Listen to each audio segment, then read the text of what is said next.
नमस्कार मित्रहरू, आज फेरि म तपाईहरु माझमा उपस्थित भएको छु। आज चाहिँ म एउटा यस्तो जानकारीमूलक भिडियो लिएर आएको छु है। हामीहरू राति अबेरसम्म बस्छौं।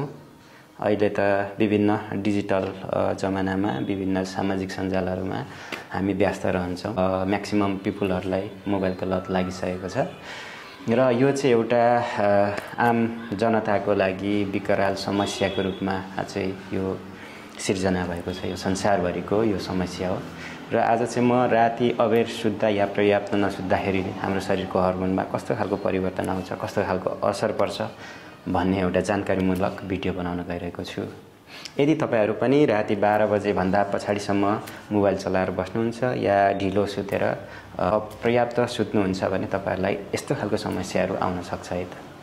सबैभन्दा पहिले त मेलाटोनिन हर्मोन उत्पादनमा एकदमै कमी आउने र यो हर्मोन कम भयो भने चाहिँ हाम्रो बायोलोजिकल घडीमा अव्यवस्थित हुने भएकोले चाहिँ यसले गर्दा हाम्रो निन्द्राको गुणस्तर बिग्रदै जाने गर्दछ। पर्याप्त मात्रामा नसुत्नाले कोर्टिसोल हर्मोनको उत्पादनमा चाहिँ कम आउँछ। प्राय यो कोर्टिसोल हर्मोन चाहिँ बिहान धेरै उत्पादन हुने र बेलुका कम हुने गर्दछ र ढिलो सुत्दा अथवा पर्याप्त नसुत्दाखेरि यो कहिलेकाहीँ राति नै उत्पादन हुने गर्दछ। यसले चाहिँ यस्तो अवस्थामा चाहिँ तनाव उत्पन्न हुने, चिन्ता बढ्ने, बोसो जम्ने अनि रोग प्रतिरोधात्मक क्षमतामा चाहिँ ह्रास ल्याउने जस्ता समस्याहरू आइपर्दछन्।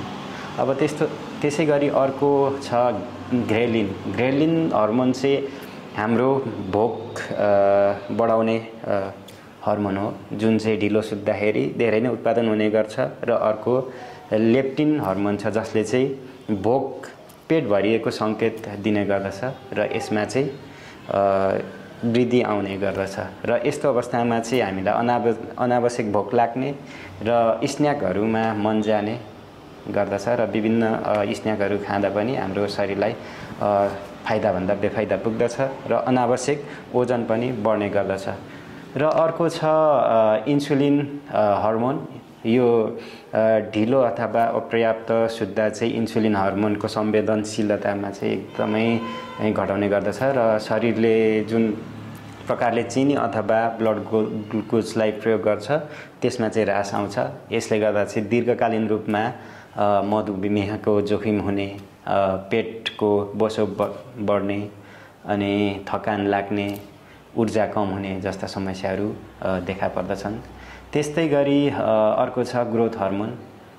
ढिलो सुत्नाले अथवा पर्याप्तसँग नसुत्नाले चाहिँ ग्रोथ हर्मोनमा ह्रास आउने गर्दछ, जसले गर्दाखेरि शरीरको मांसपेशीहरूको जुन हामी कहिलेकाहीँ श्रम गर्दाखेरि हाम्रो मांसपेशीहरूमा चाहिँ क्रिया गएको हुन्छ तिनीहरूको चाहिँ जुन यो रिपेयर छ, मर्म छ, त्यसमा कम आउने अनि मांसपेशीहरूको वृद्धि कम हुने अनि त्यस्तै गरी छालाको स्वास्थ्यमा समस्या आउने र बालबालिकाको ग्रोथमा चाहिँ ह्रास आउने समस्या देखा पर्दछ। यदि तपाईहरु पनि यसरी नै ढिलो सुत्दै हुनुहुन्छ भने तपाईहरु आजैबाट सतर्क रहनुहोला। कतै तपाईलाई पनि यस्तो समस्या त आउँदैन पछि गएर। हस्त धन्यवाद। तपाईहरुलाई यो मेरो भिडियो मन पर्नेछ भन्ने मलाई पुनः विश्वास लागेको छ। फेरि अर्को भिडियो लिएर आउनेछु। तबसम्मको लागि मलाई माया, सपोर्ट दिनुहोला। हस्त धन्यवाद।